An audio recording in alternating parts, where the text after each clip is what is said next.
হোসেন, সহসভাপতি মাওলানা আব্দুল মালেক, সভাপতি মুফতি আব্দুর রহিম, সেক্রেটারি সালেহ আহমেদ খান, সহ সেক্রেটারি নূর মোহাম্মদ মোল্লা, সাংগঠনিক সম্পাদক মুফতি জাফায়াতুল্লাহ, অফিস সম্পাদক হাফেজ কিরারম, আইতুল্লাহ সম্পাদক আরিফুর রহমান।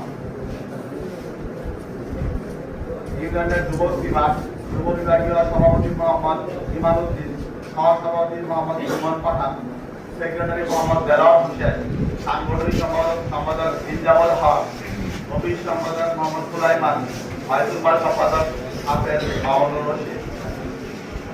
ইউনিয়নের পেশাজীবী বিভাগের সভাপতি হচ্ছেন মোহাম্মদ আলমগীর হোসেন, সহসভাপতি হচ্ছেন মোহাম্মদ মাসুম বিল্লাহ, সেক্রেটারি হচ্ছেন আব্দুল কাইয়ুম মোল্লা, সাংগঠনিক সম্পাদক হচ্ছেন মোহাম্মদ নাইমুল ইসলাম, অফিস সম্পাদক মোহাম্মদ হযরত আলী, আইতুল্লাহ সম্পাদক মোহাম্মদ মামুনুর রশিদ।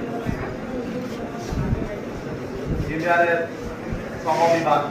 সমবিভাগের সভাপতি হচ্ছেন মোহাম্মদ রফিদউদ্দিন, সেক্রেটারি মোহাম্মদ আব্দুল বাতেন, সাংগঠনিক সম্পাদক রিফাত সরকার, অফিস সম্পাদক রাশেদুল ইসলাম, আইতুল্লাহ সম্পাদক নাজিমউদ্দিন।